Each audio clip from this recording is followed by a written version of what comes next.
All right. Well, why don't we go ahead and get started? We'll do some quick introductions and we'll let a few more people join in the process. But thank you, everyone, for coming. Today, we're going to talk about narrative wins, how companies are building trust, visibility, and influence in the age of AI.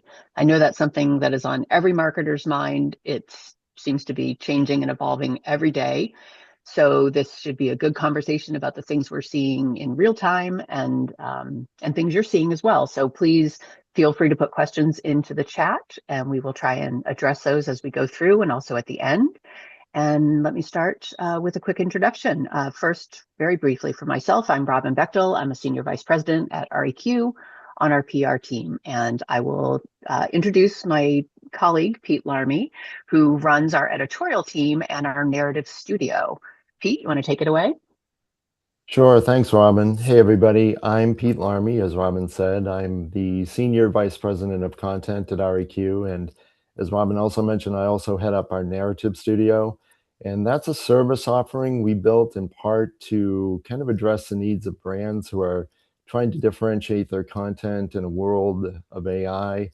So we kind of saw that AI was making it a lot easier to create content, but a lot harder to create differentiated content. And the narrative studio is designed to help brands define and kind of convey their unique points of view and get that information out in a way that's memorable and that really connects with people. Great. Hannah, you want to introduce yourself next? Absolutely. Thank you, Robin. So my name is Hannah Peacock. I'm the Director of Product and Solutions Marketing at Workato, specifically for our embedded platform. So Workato is an enterprise AI orchestration platform.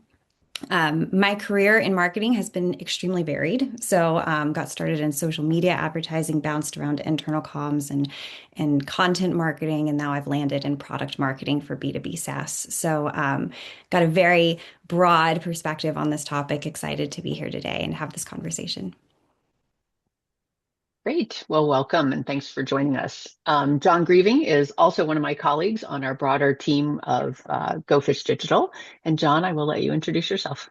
Yeah, thank you. Like you said, I'm a SEO director here at Go Fish Digital, but I've also been working in GEO since it became the most important thing in marketing. I've been doing SEO though for about 15 years and actually started out on the content marketing side of things. So this has definitely been a topic that I've been paying a lot of attention to. Great. All right. Well, let's start with a little bit of an icebreaker. What are you facing right now as your kind of biggest content challenge that AI has just amplified for you guys recently? And this is for your own work and then anything you might be doing with clients. Hannah, you want to kick us off? Sure, happy to. So, admittedly, I've been thinking a lot about this, and my gut reaction was originally to say differentiated content, but I actually think what we're facing now, especially internally, is actually a false confidence problem. And what I mean by that Hmm. is it makes it really easy, AI makes it really easy to produce very seemingly polished content, Mhm. things that look and feel complete, things that look and feel branded, things that look and feel like they have this stamp of approval. And it's even tricking the people who produce it, right? To think that like they've created something perfect. And this type of confidence in these materials, I think, is what is actually kind of slowing us down in a lot of ways because it's the assumption that this material is differentiated or unique. I mean, AI didn't really create this problem, but I think that it's really amplifying it because now you can produce the appearance of polish in seconds. And so the real work now has become kind of like stress testing this and actually looking at these materials and making sure that it holds up to the market and what the market's saying. Interesting. John, Pete, what do you guys think about that? Yeah, I agree. I think the false confidence issue is probably the biggest one. I was going to say on the SEO side, I think it dovetails with that is one of the issues that I think a lot of SEOs are dealing with is that since the beginning of time, or at least the beginning of SEO anyways, it seems like, content's extremely important for ranking, but it can be a real bottleneck. It's a real challenge sometimes to get companies to get behind that for a number of different reasons. It can be difficult to create, certainly difficult to create well. It can be tough sometimes to tie an ROI to it, even though, again, it's foundational. And now we're on the other side of the problem where it's like, well, some companies will create seemingly 10 blogs a day because they have, ChatGPT to do it for them to some degree. And like Hannah said, they can almost trick themselves into thinking this is working or it will work. And when you can create things that quickly and that easily, I think it's very easy to convince yourself of that. And also, I'm sure we'll talk about this in more detail at some point, but the reporting side of things, a lot of companies don't have that tied down very well. Again, it can kind of be easy to get a sense of confidence that this is actually working when in fact, ChatGPT is just answering the question that you're asking it and giving you the information that you want, which is bubbling up your own company. So I think that really hits the nail on the head. I think one of the issues is not just that you can overproduce content now very easily, but that you can also believe that it's really working until you find out down the road that it isn't. Yeah. Yeah, definitely. That's interesting, because I think there's so much focus on efficiencies, but there's Yeah. some drawbacks to that as well.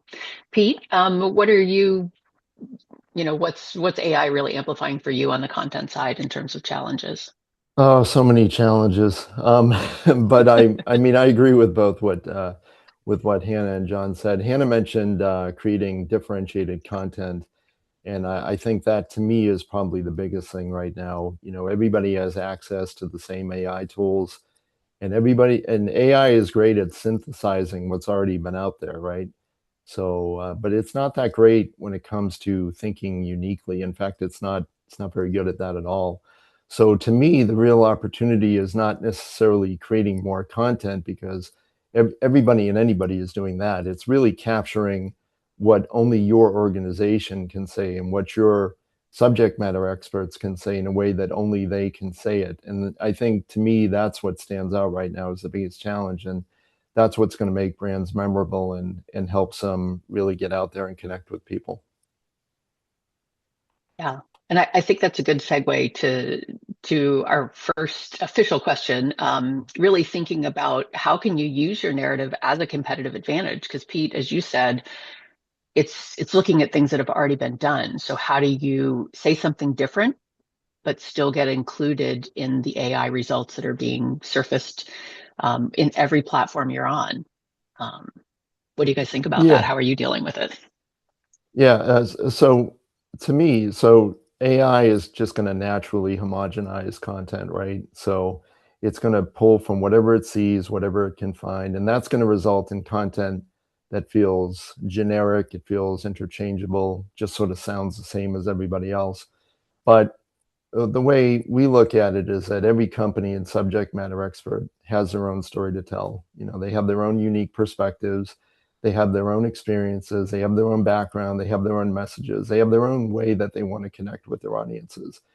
So I think that when you're talking about kind of owning the narrative right now, to me, it means making sure that your content reflects those unique attributes, those unique messages, those unique perspectives, not the average of everyone else's. So basically, you want to make sure that you're saying something different and bringing something new to the conversation and saying it in a way that's interesting, that's honest, that's not canned, that's thoughtful, and that can only be attributed to you. That to me, that's what's important right now. Hmm. John, from your side, if you say something so unique and it's only attributable to you, is it going to get surfaced in search results? Great And if question. not, how can you make it how can you make it do that? Well, like every SEO question, the answer is it depends. Um, or yes and no. I mean, obviously, if you're saying something different and you can back it up, I think that's the key part, which it seems obvious. Anybody can say something different, and sometimes it's tempting to just take the opposite point of view on something to maybe see if you can differentiate yourself from everybody. I think the big thing on the SEO side is, you have to draw some evidence to corroborate whatever you're saying.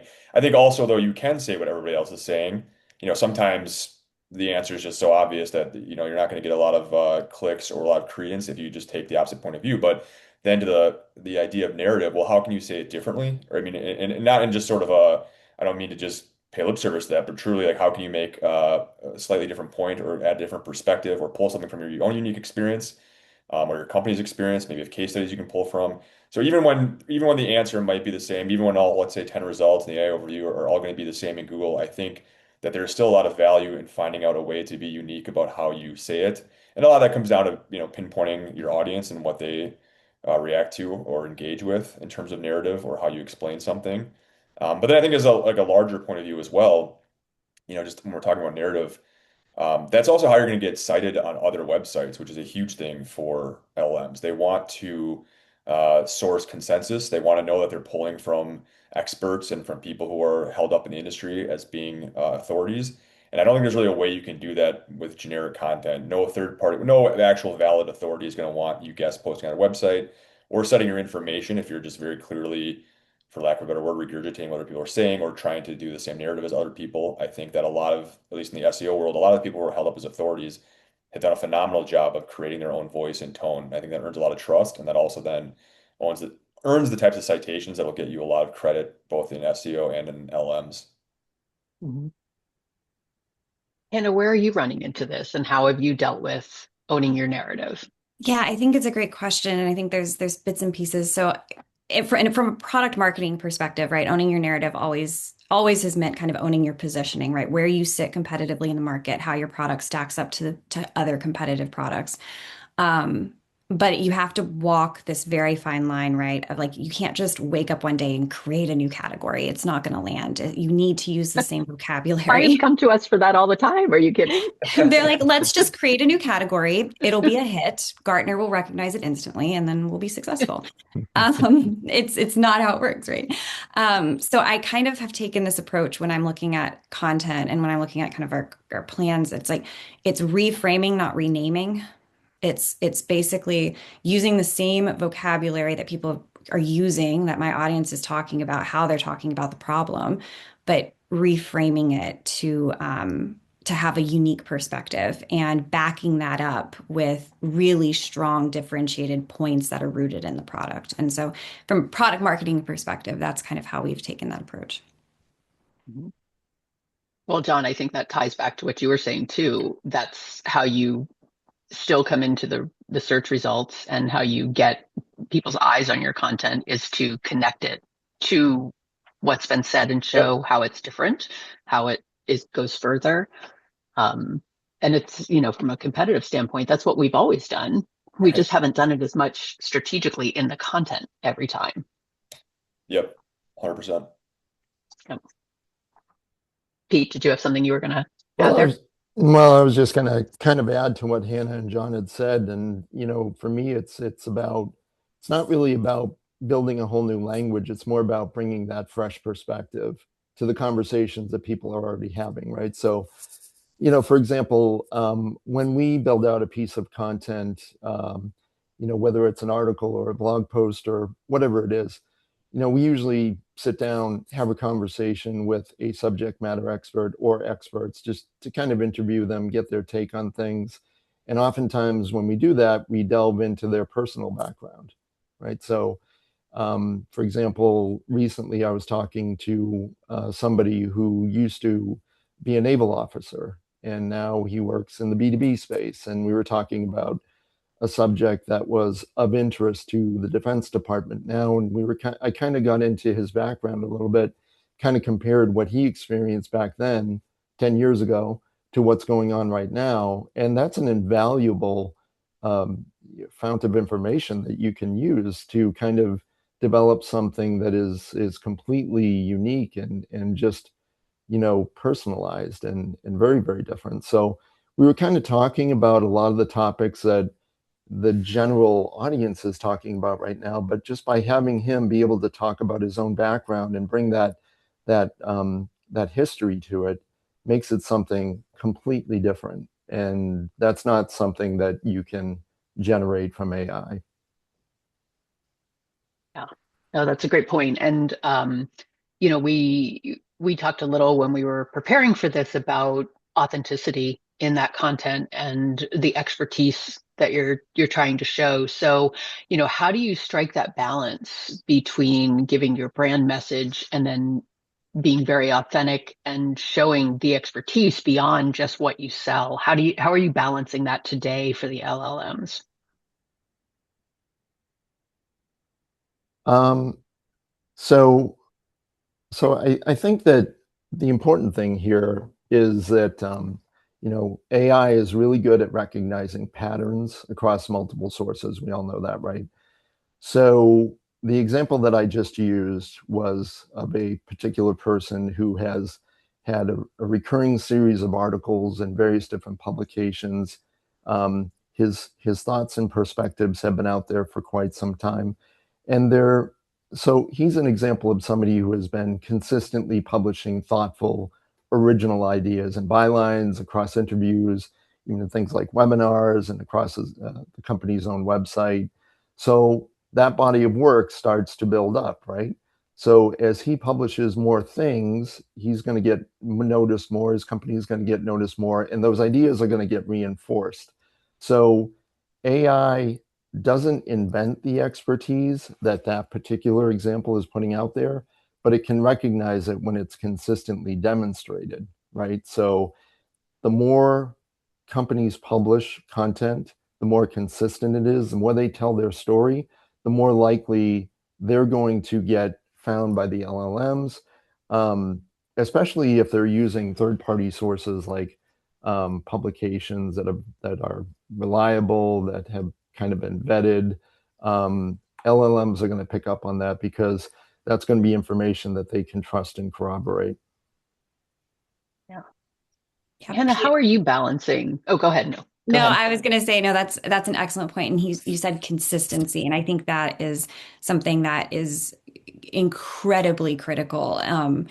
Consistency and consistency in some volume, but consistency in the voice, consistency in what you're saying, and consistency in how you're defending what you're saying.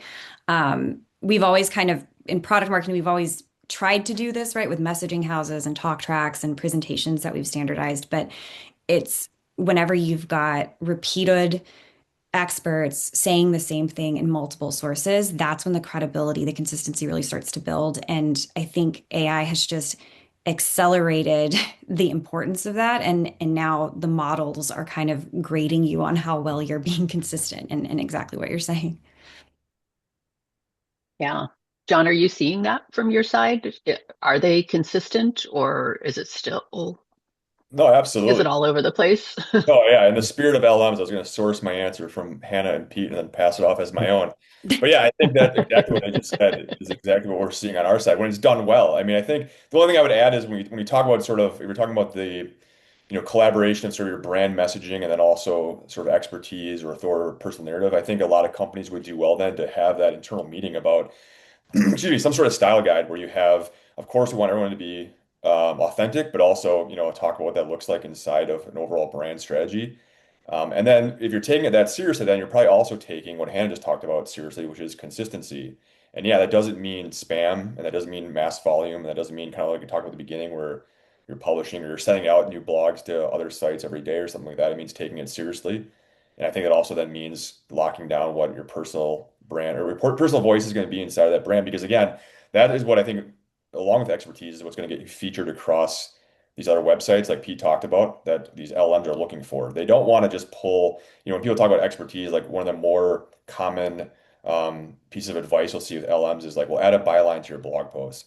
Okay, sure. I mean, I guess, but if it's just your blog post over and over again, that doesn't really convey, I don't care what you put in your byline, that doesn't really convey expertise like being found across numerous websites that these LMs look at to see whether or not you're an actual expert. And to Pete's point, I think a big part of getting featured in those websites more and more is having some sort of personal voice, authentic voice, something that comes across as unique, aside from just the expertise that you're going to share. I think that is something that more companies should be focusing on, again, when they're thinking about sort of their overall brand and how it's being represented, especially if they care about LMs.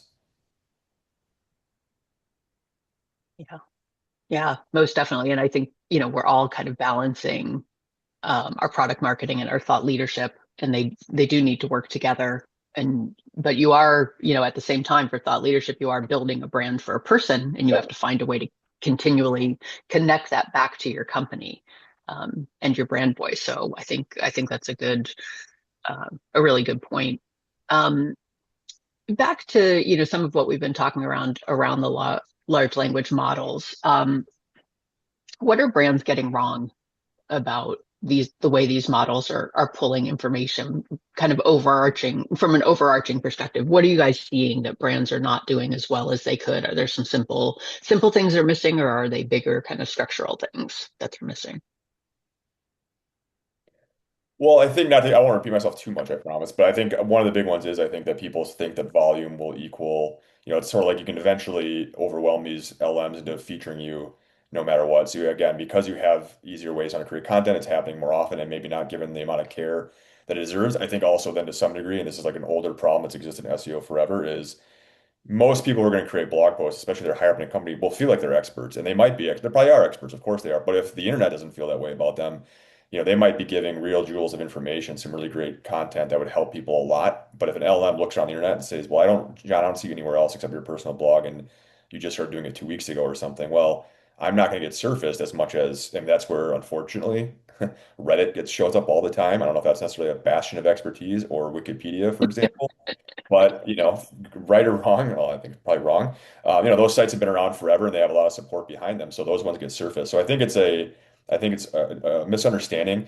It's not as easy as it is in a search engine. You can, even if you're not a noted expert, there are definitely ways that you can still get on the first page of Google relatively quickly. I think the LMs are a little more, maybe to their credit, I guess, that's what I just said about Reddit, a little more stringent about some of those things. So I think it takes a little more planning and a little more coverage across your industry to show up consistently if you're in a competitive environment.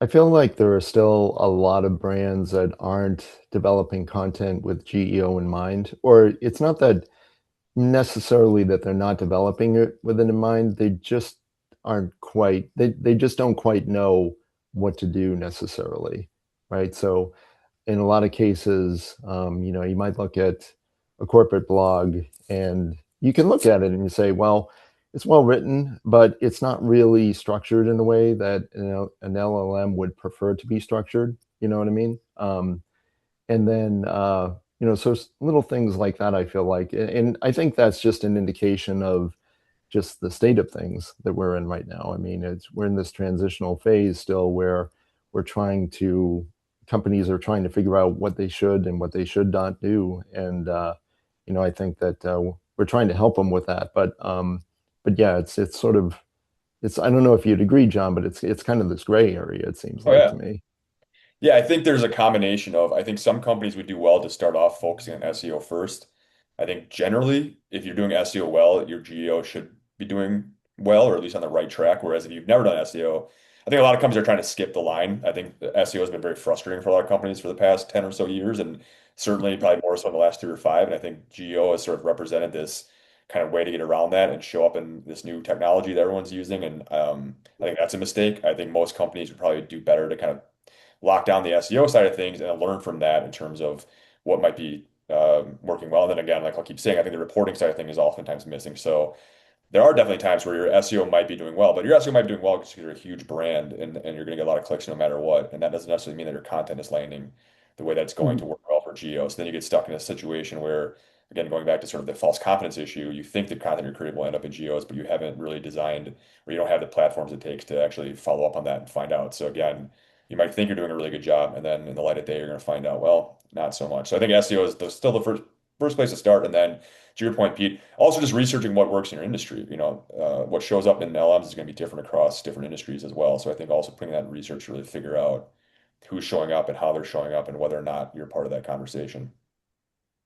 Yeah, John, I think there is you hit on something too, where the idea that GEO is kind of like this new thing, right? That you can a new opportunity, a new Yeah. frontier. But I think what I've noticed as well is that people have just been kind of abandoning all of the work that they built with SEO over the Yeah. last decade. Mm.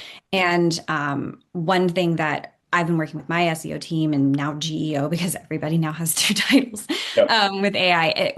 It's looking at what have we built, what's working, what has consistently been ranking over the years, and kind of seeing how we can build in defensibility, build in more of a stronger positioning into those existing materials and not necessarily start from scratch because there's so much foundational work that's already been done in a lot of these companies and abandoning to just start a GEO strategy from scratch I think it's a tempting thing but it's I think it's a mistake. Yeah, absolutely. It's reinventing the wheel. That's a very expensive Mhm. wheel to reinvent. And again, that goes back to a problem we've always had in SEO, which is so many people have, especially when you look at blogs, they have blogs from, sometimes you'll see them cover a topic and then you say, well, you covered that 3 years ago and you covered it 7 years ago. Mhm. I guess no one, went back and checked. And I get that people are busy and everything. And especially again, it goes back to having If you ask ChatGPT what 10 topics should I cover, it's going to give you 10. They might not be the right ones, but now you can knock out all 10 in say an hour. You can, knock them out. You can think you did. Again, you probably should have gone back to the blog post you had 3 years ago or 7 years ago, and you should have, redirected one to the other, and you should have revised it. And then one, done it with an eye for SEO. Again, that's foundational for geo. But then to your point, I think also look and do the research. Well, what's surfacing in LMs? Maybe we're not surfacing now because for one thing, maybe all our data is outdated. Maybe if we wrote 7 years ago, it doesn't reflect the current state of things. Well, that would be a really easy fix to make, especially if you have some of that data yourself. That'd be a really easy place to put it where a geo will find it and surface it and make you look like the expert. So yeah, I think there's definitely a lot of either, reinventing the wheel or not taking enough time to, figure out how to do it in the first place that people are rushing to do because it looks like a new opportunity. Oh. Are you better off sunsetting some of that older material or building off of it? Is Potentially, there any kind of hard and fast rule there? I think I don't know if there's a hard and fast rule. I think that certainly if there's cannibalization going on. So if you look like on the Google side, again, on the search engine side of things, if you look in Search Console, you can see that two pages are splitting the exact same queries fairly evenly, then yeah, that would be cannibalization. So you definitely want to Mhm. you redirect one into the other and go from there. There's certainly been some case studies about, if you have a massive amount of content and let's say less than majority of it is even getting impressions on a regular basis, then it's probably time to go back through that. Because what you don't want is a search engine, or I guess probably an LLM to that degree, going through your website and constantly saying, man, there's a lot of things on here that we just have no use for. You can kind of get with that on the e-com side of things. It's a little more acceptable if you have products. If you have tens of thousands of products, that's going to happen sometimes, and maybe that's okay. But Mhm. especially for blog posts, if you have a lot of blogs that are just not getting any sort of love from Google, like any impressions, it's probably time to start pruning that. And maybe there's things that are salvageable that you can take from the old blogs and put somewhere else. But yeah, a lot of times I think it's worth just cutting them off altogether so that when Google crawls, the next time Google crawls your website, instead of 10,000 blogs, maybe it finds 5,000 blogs, but maybe the majority of those 5,000 blogs at least get some kind of impressions, if not clicks. And that tells Google you're probably a bigger expert than the site that has a million blogs but isn't getting, a lot of impressions or clicks. And that being said, of course, some blogs are going to exist for social media and some of them are going to exist for email marketing and things like that. So you have to keep that in mind as well. But certainly, I think a lot of companies should look at pruning their content if they're seeing that the vast majority of it just isn't getting any real attention from Google. So we talked a little about what companies might not be doing as well at, but are there some brands out there that you've seen that are doing a good job of owning their narrative and really keeping GEO and SEO in mind? So, Well, in case I want to say my client, but I don't want to say who they are. But my brand is doing amazing, Robin. You'd never believe it, but we're doing really great work. But go ahead, I interrupted you.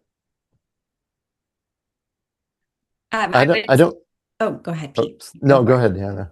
I was going to say, I'm not going to say an exact name of company, but what I will say is a strategy that we've taken that we have seen a lot of uptick in progress here is we've started with what we're calling a blog exchange program with our customers to kind of help build that third party credibility piece where we've picked internal experts and we're writing blogs for each other and publishing on each other's websites and so I've picked an internal expert and that's the person that the voice will always be from. And then when we have our customers publish these blogs, it's from that same person. It's essentially the same consistent defensible data points written very similarly, but we will doing the same thing for them. So we're offering them the same platform on our website. And in both cases, we've started to see kind of an uptick of those materials being cited. So that has been working really well. Um, so I'm not sure if the one that I have in mind is doing a fantastic job with GEO, although I'm sure they probably are. But from an owning the narrative perspective, one company that comes to my mind all the time is Patagonia.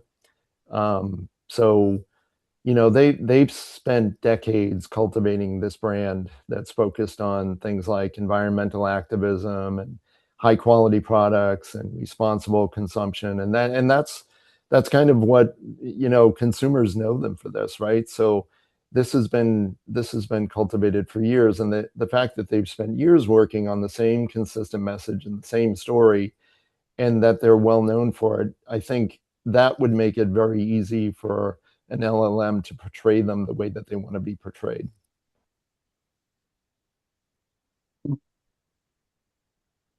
Yeah, if you're already starting with a strong, with strong brand equity, that You build that I foundation over time. Yeah. Mhm. Yeah. Well, and I think that's been the thread of a lot of what we've talked about so far is you really got to hit those fundamentals still.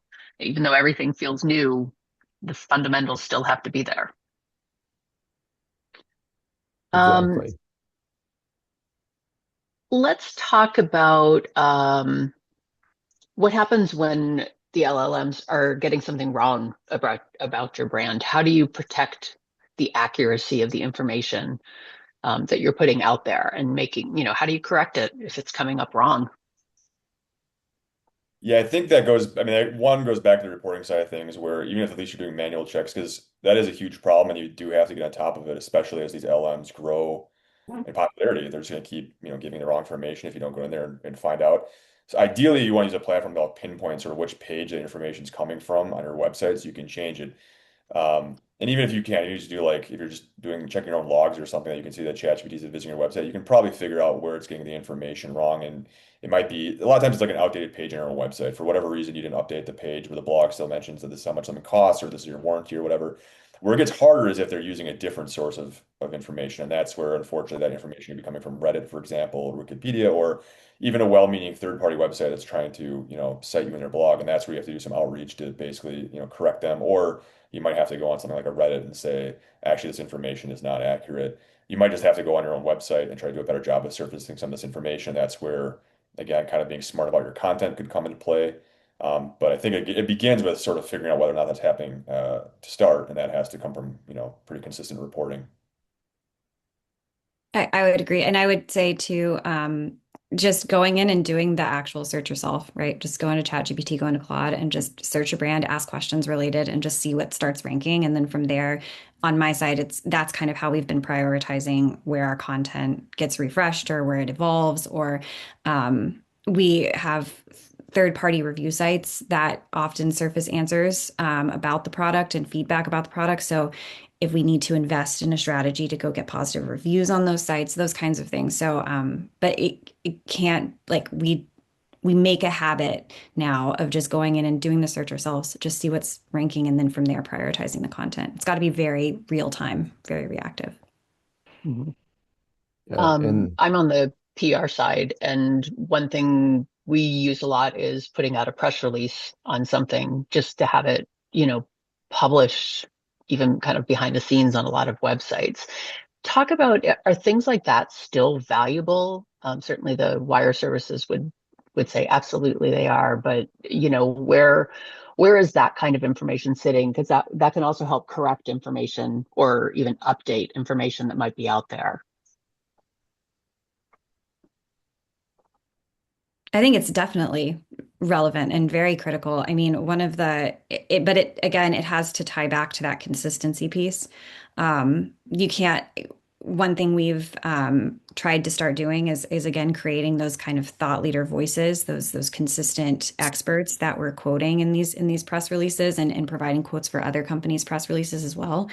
Mhm. And making sure that the talking points are consistent because one-off quotes on one-off topics, I think, are going to do you a disservice. Or they're just not likely to give you much legs. But if with the consistency pieces and with these experts, I think it can definitely help with the third party credibility and definitely substantiating a lot of the claims you're making.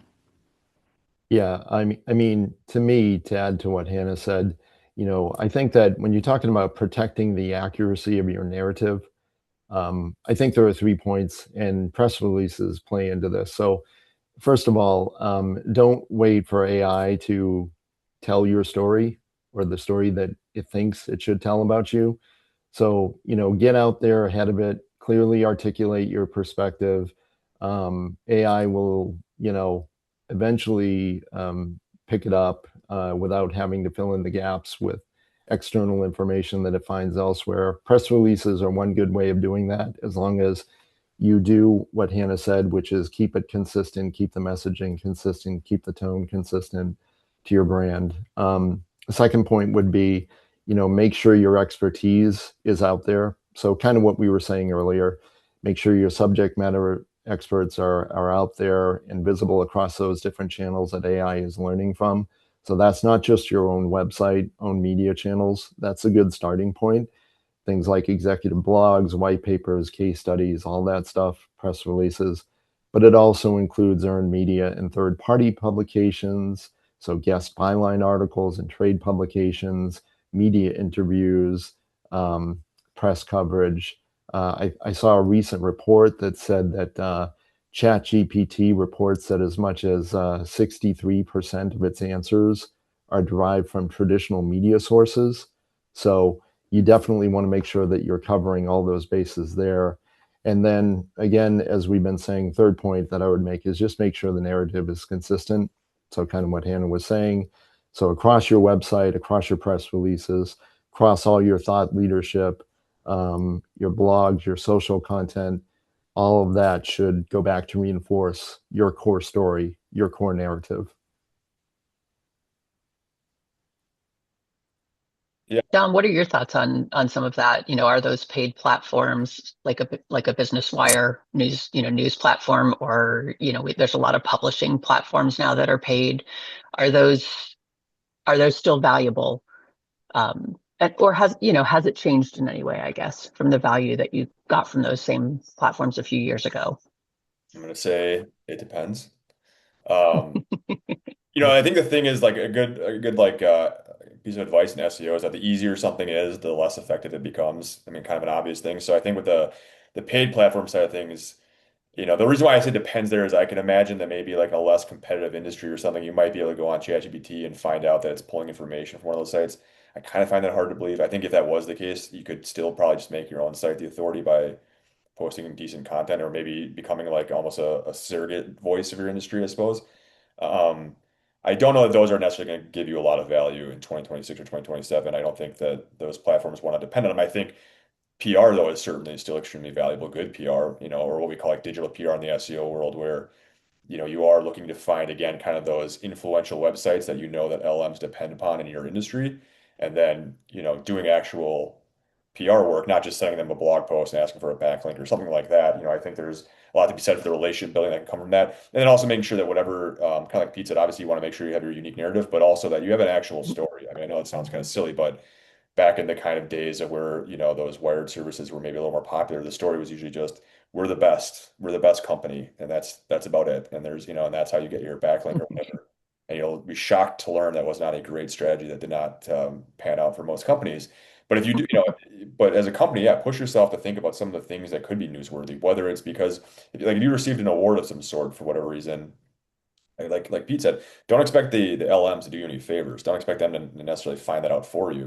At least at the very beginning, I would invest some budget into making sure that information goes far and wide. Obviously, at the end of the day, I'd rather my end customers find it, but the LMs will pick that up there. Or I don't know if you had a record quarter or something. If you're releasing a new product or new service, that might matter. Or if you've done a Mhm. study yourself. I mean, I think the more that I think data is becoming progressively more important to get surfaced and organic. And search has always been important, I think, especially in LMs.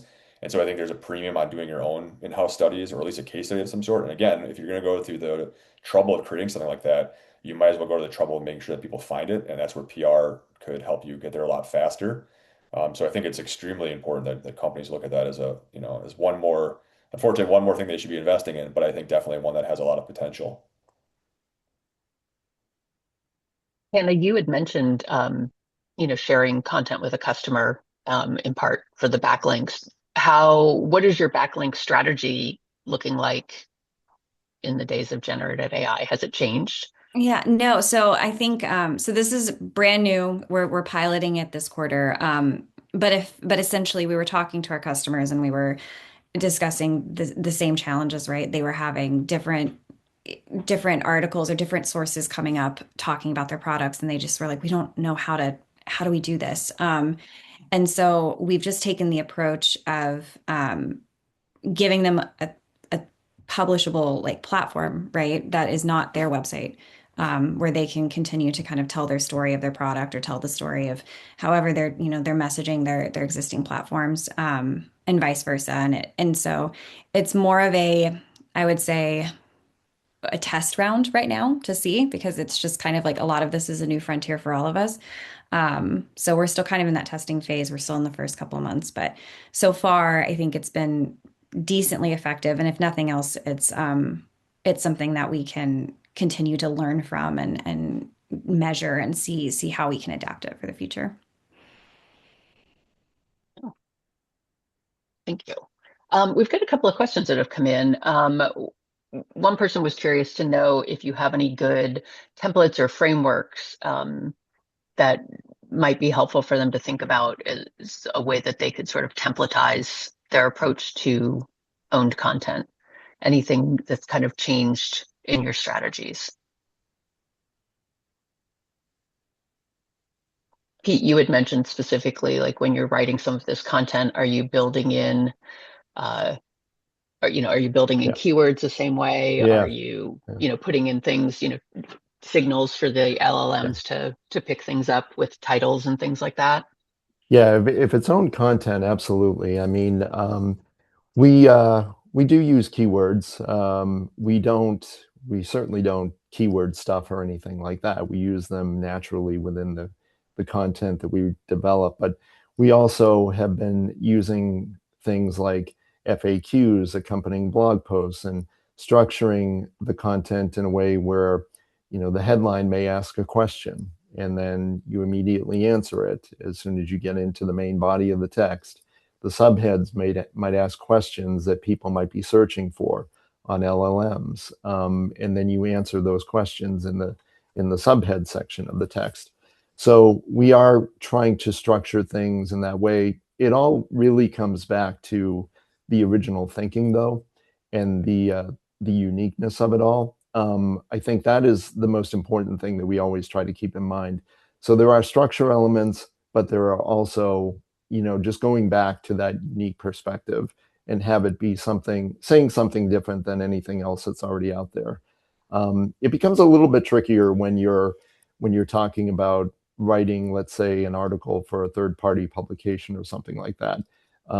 You still obviously you have that unique thought leadership perspective, and that's what that's all about. So that is going to get you some big dividends, but we may have some restrictions on things, like we might not be able to do an FAQ or something like that just based on editorial guidelines. So that's where we pull in some of those other elements, like how we arrange the subheads, how we arrange the headline, the use of keyword terms and things like that. I think Great. leaning on Anna? people like John, who has the Yes. expertise to tell me Yes. how to structure different articles and things like that. I know there is a lot of, and again, this is not my specific areas of expertise. I lean on my SEO specialists and my GEO specialists for this, but telling me how the best way to structure content and how to definitely the way to like Pete, like what you were saying, just the way the question and answer format, different types of things, how to structure before and afters, those kinds of things. And so leaning on those people for sure. The industry kind of provided any frameworks or templates that are out there that you've been basing some of your thinking on? I got the impression from this question that maybe somebody was looking for a link to something they could start with. I don't know if I there's, oh, sorry, go ahead, Pete. No, no, go ahead, John. I was gonna say, I don't know if there's like I mean, there are templates, obviously. I think if you search for it, you'll find it. I would push back slightly though on using something like that only because I think that's going to put you into the position I talked at the beginning where if you have a template like that, you might start creating more content than then not that you need, I guess, but you might not be doing the kind of research you need to do to make sure it's going to work. Like I agree with everything that everyone else has said. I think FAQs are a huge, easy, obvious one to add. And I think, make sure they're answering questions in your content. But I also think that, you know, again, we don't really have like a search console for LM, so we can't always just see at scale what they're servicing. You can do that with SEO though. You can say, okay, either by looking at the first page of Google, or if you're already ranking, you can check your search console. You can use Ahrefs or SEMrush. But you want to do at least some research. I think LMs have made this a lot easier to figure out, depending on the topic we're covering, what does the answer look like? Because the answer could be something as simple as like a 500 word post that's literally just, here's your question, here's the answer. It could be a 5,000 word post though, where you really have to get into every different direction about the topic and cover it from every angle, get in the weeds a little bit. And so that's where I think a template might actually end up causing you more problems than it solves. I know no one likes that answer because I think it makes it hard to do, and I completely understand, especially when you're trying to do it at scale, why that's such a pain. But I would say that it's worth kind of delving into, again, what's working out well on the SEO side of things, and as much as possible, doing some of that initial research or spending some time on reporting to give you a good idea of what the answers look like in GEO or on the LM side, I think, excuse me. That I think is going to pay off more, and I think it'd be worth actually scaling back your creation if it means that you are, again, kind of putting that amount of time and effort into it. Again, I know that answer is not fun because I would much rather be able to tell you there's a template way to do it so you can get it done well and effectively. I know what a pain it is, but I think it'll be worth not following that route and actually, again, sort of taking the time to make each one unique and doing the research that entails. Yeah, well, I mean, it's really nice to hear continually that quality is still really important. So, one more question that I'll take, and then we can kind of start our wrap up. But somebody had asked about any advice for nonprofits or maybe even startups, smaller companies, organizations that don't have a huge budget for paid media. How do you how do you boost your brand on more of a shoestring? Yeah, it's always a challenge. I think one thing on the nonprofit side though is a lot of times I think you should have an easier time potentially getting more citations from all over the internet because if you have, especially if you like companies donating to you, well, that company should be Mhm. writing a blog post about that and maybe doing some PR to say, hey, look, look how good we are. We donated this very important cause, and that should help you get those citations. And that might be, an opportunity if they're not already doing that to encourage them to do so. And obviously, it's good PR for them to do that. That's something they can share on their socials and maybe also just get some search around too, perhaps. So I would definitely look at that route. I would look at who, if there, especially if there's companies donating, I would look at those companies for sure. Unfortunately, there's not a lot, if you're not, budget's not huge. I mean, that is going to be tough. There's no doubt about that. I think that is where I hate to say anything's better than nothing, but I would at least get started on again kind of content creation and maybe doing some of that initial research. If you can at least start getting some traction in search engines, generally they'll transfer over to LMs, and I think that'll show you where those opportunities lie. Again, it's just always going to be tough. I get it. Nonprofits are in a tough spot with their budget, but I would definitely look at the first one for sure, seeing if there are other companies or other third-party industries that are, other third parties that might be dedicated to the type of industry you're in, who might also be helpful in getting you content on their website and sort of surfacing you or highlighting all the good work that you do. That could go a long way as well without having to spend a lot of money. I used to serve on a marketing committee for a nonprofit when I was in Austin. And one of the things we did, which I think could be, I mean, this was granted decade plus ago.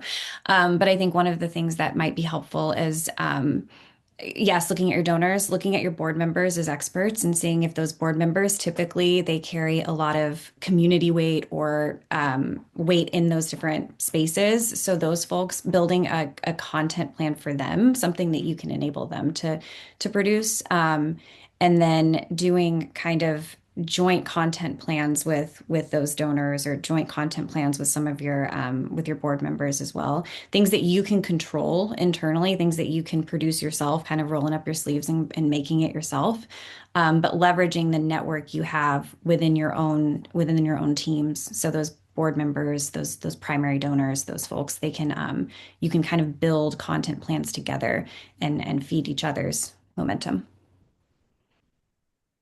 Yeah. That's a great point. Pete, I know quite a few of our clients are selling into the public sector market, which is sort of a unique beast. But even so, even within the B2B space in general, a lot of companies sell through partners. And we find often that they don't take advantage of those partnerships that they Mm, have to build out a partner page on somebody else's site. And, mhm. talk about what that means for a brand to get to take advantage of, real estate on a site that gets more traffic than you do, especially for a smaller company. Yeah, well, I mean, it's just another avenue, right? Another avenue to get you exposure, especially if that partner site is getting more traffic. It's an excellent opportunity to kind of get your story out there using another type of vehicle, basically. I mean, I think that to me it comes back to taking advantage of every opportunity that you can to get your word out there, basically. And particularly with a partner site, it gives you a little bit more flexibility in what you can say. You can kind of be a little bit more, probably a little bit more promotional while still, not hitting people over the head necessarily with a sales message. Hopefully you're giving them some informative content that they want to actually consume. But I do think it gives you greater exposure. It gives you a little bit more control over your narrative. to be able to do that. And it's just, it's just kind of a nice thing, right? So to have those partnerships and be able to provide them with some stuff that they can use while getting some benefit back to you as well. John, how much are things like this webinar and podcasts, how much is that type of content helping brands maybe own their own narrative today? Yeah, I mean, I think probably it probably matters more now, I would think, just because again, I think one of the things that the market's struggling with is sort of skepticism around who's written this. When it's just text, right? It's very easy to again create content. And even, I've kind of been saying, a lot of companies are just doing it by, giving a blog post that they can publish. I think there's some sort of more sophisticated ways to do it. But I think at the end of the day, a lot of people are still wondering, well, who's behind this content? Is this person an actual expert? Is this somebody I should listen to? I think hopefully it comes across that I am a real person. I would never, if I could choose the way I look, this would not be it. But yeah, so I mean, clearly I think when you talk on a camera like this, it makes it a little clearer that you're an authority. Now, of course, somehow you have to translate this into a way that, if you want LMs or search engines to pick up on it, it helps to put some of this into text, or you might want to pair it with a blog post or something to that effect. But I think as long as authenticity is continuing to have, as long as there's a premium on it, I think that this sort of thing is going to continue to matter. And again, that goes back to the conversation about proving yourself to your industry as an expert. These are the sorts of things that you should probably be doing to get that point across, of course, pairing it with some sort of content as well. Yeah, great. All right. Well, as we wrap up, I'm going to throw out a couple of things for you guys just to respond to rapid fire. Um, Tell me about one visibility misconception that marketers just need to absolutely drop today. Hannah? Producing more is the same as being understood and heard. Yeah. Volume, quality over quantity. John? I'm gonna steal that one, and I'll add to it slightly. I think along the same lines. I think what a lot of people are doing is they think that because ChatGPT is surfacing something, it means that other people are searching for it. So you'll have Mm, a lot of people, especially kind of higher up in the company, will say, "Well, I think it matters that people know that my company is the best," and then you add 5 descriptors to it. And a lot of people maybe don't care about that or whatever. No one cares that, your C-suite is whatever. And so they search for ChatGPT, they don't get surfaced, they add a blog post next week and they go, haha, it worked. This blog post has I'm the best gluten-free executive in the country, and now everyone knows about it. Well, just because you got ChatGPT to report something, it's the same problem with SEO. Like you need to actually go back. This goes back to reporting. Just because you got that to show up in ChatGPT doesn't mean that was actually important or that anyone else cares about that. That's obviously a slightly facetious example, but there's a lot of examples I've dealt with in the past where somebody says this absolutely matters, and I've gotten ChatGPT to talk, to prove that we're the ones, and therefore it worked, and that's just not a very effective strategy. Pete, what else should people drop? Yeah, I mean, I'm kind of probably going to echo what these guys just said to some extent, but my thing is that, I think there's still a little bit of a misconception that sheer volume of content is going to make people remember you. But I think what really makes people remember you is that, you know, volume will get you somewhere. I mean, it might get you noticed. It might even get you mind share, but really what makes people remember you is going to be the thought behind that content, the quality of the content, how it's stated, what it says, how it says it. So I think that to me is right now becoming more important than sheer volume. Thank you. All right. If you guys were rebuilding your content function today, which you've probably all done in the last year or so, where would you tell people to start? I can go first. I mean, to me, it's we've talked a lot about things that AI is not good at today, but there are some things that AI is really good at when it comes to creating content, and it's a really good helper for content creation. Not generating content necessarily, but just kind of helping you become more efficient in the way that you do create your content. So. You know, it's great at things like for example, the other day I built a skill in Claude, and I built a GPT in ChatGPT to kind of help the entire process from start to finish, where I interview a subject matter expert through to through to kind of pulling out the main points of the transcription of the interview, through to creating an outline for an article or piece of content, and then even through to identifying bits and pieces from the conversation that did not have anything to do with the original topic that we were talking about, but that we could spin off into other pieces of content later down the line. So all of this, all I have to do now is I have to go into ChatGPT or Claude and say, hey, here's an interview that I'm going to do. Give me some questions. Pulls up the questions, do the interview, put it in the transcript, pulls up all the other points that I wanted to pull up. And all that takes just a couple of minutes, right? So that is super helpful for me when I go and actually create a piece of content in the subject matter expert's voice or in the brand voice. But it expedites the process enormously. So I think that, we can say there are a lot of things that AI doesn't do great when it comes to generating content or writing and that sort of thing. But there are a lot of things that it does really, really, really well to help the process along. Great. Anna, what about you?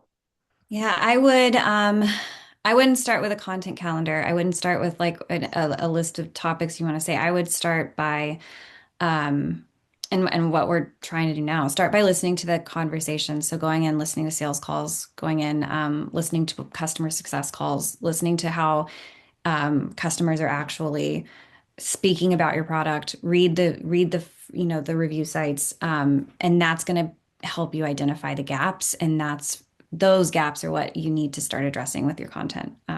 The topics that they're actually talking about, how they're talking about it, those things should be influencing content. Great point. Great point. John, bring I us agree. home. I agree with that. I think I would also, of course, I would see what's working for my competitors. I always want to know, and that goes on LMs as well. But I think the long-term play then would be how in the next 6 or 12 months are we going to start showing up as experts? And so that would be either how we're going to create again our own data, our own studies, whether it's just a small case study or whether it's your e-com company, maybe a survey across your customers, something like that that's going to make you stand out. Because again, everyone's going to be making lots of content. If they're not already, they're going to be doing it in the future. So one way to stand out is to have verifiable expertise, and I think data is a good way to do that. And then also the approach of, and where can we show up elsewhere on the internet? Where can our bylines not just be on our own website, but elsewhere so that these LMs understand and search engines understand that we are experts? That's going to be your shortcut in the future after that, where I think you can then rely on maybe not always having to create studies or expertise, but studies or data, but your own opinion will carry a lot more weight as well. And that'll make it a lot more efficient in the future. Great. Well, I think this has been fabulous, and I hope everybody on the call got a lot of good ideas. I know I wrote down a lot of things that I'm going to go think about and look into. Anybody have anything else they want to share before we let our folks go? We have 60 seconds. All right. Well, thank you, everyone. Very much appreciated. And if you have other questions, feel free to put them in the chat and we'll try and follow up with some answers down the road. But we appreciate everybody coming out today. Thank you, everybody. Guys. Thank And you. thanks to our panelists.